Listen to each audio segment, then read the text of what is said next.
Kay is the CEO of Business SA. Good morning, Andrew Kay. Good morning, David. What sort of a year are you looking for? Well, we're looking forward to a full calendar year without COVID restrictions. First time for that in a while, which would be fantastic for our members. I think we're seeing a mixed bag this year of opportunities and challenges heading our way. I heard you talking briefly before with Rebecca about the festivals and activities. There's a pretty full dance card of those heading, I think, up until about May this year, and a lot of our members do benefit from the Fringe, the festival, the tour, and of course we've got Gather Round coming in. So they're all positives, and I think there is definitely a buoyancy around the state when those things are happening.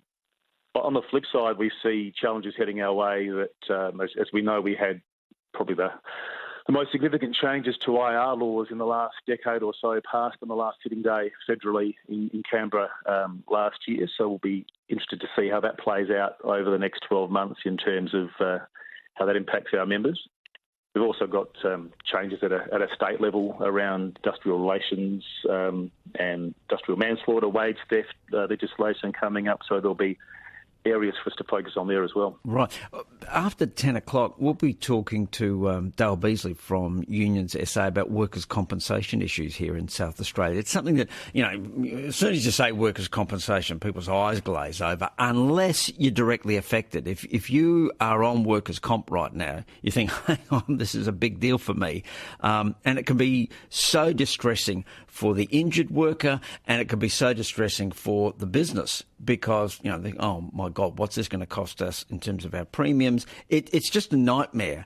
And I can't... We were talking about this yesterday with our What Ails You doctor, and he was saying in the UK they do workers' comp so much better.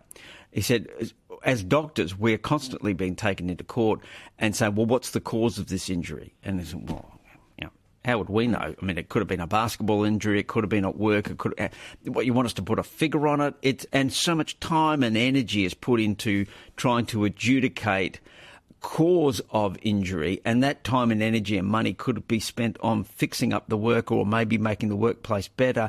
Andrew Kay, are you happy with workers' comp in South Australia right now? Look, I think what we're looking for is simplicity and no additional costs in that space. Having run small to medium-sized businesses myself, what you're looking for is getting workers back safely, because ultimately that's generally their aim in the process.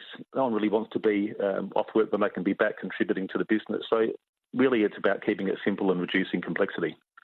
Okay. All right. So, look, how are your members feeling before we leave you, Andrew Kay? Are they thinking 2023, it's making me nervous, or are they saying, no, people are feeling good. We've got all those, entertainments sorted out by the government over the next 12 months. The Adelaide should be buzzing.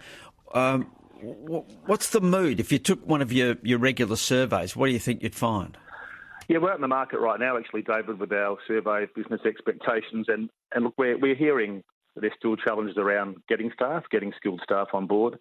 Energy prices, just from your previous caller, they are probably the main thing that are keeping small businesses awake at night right now. There's still concern over the impact of interest rates, and we'd expect to see that consumer demand is going to start to soften as those interest rates bite. I know we've had a pretty buoyant time through the Christmas season, but they do have to kick in at some stage.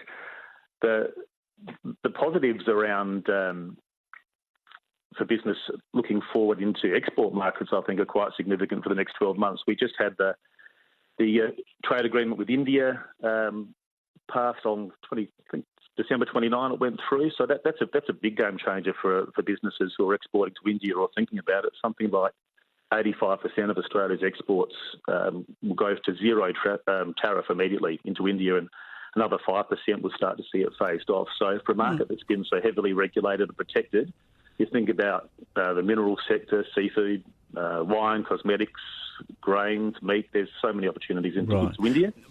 But in terms of small business, it's energy costs and what the effects are, if any, of those wages changes that went through federal parliament late last year. So people aren't 100% sure exactly on what that means. So there's a question mark there.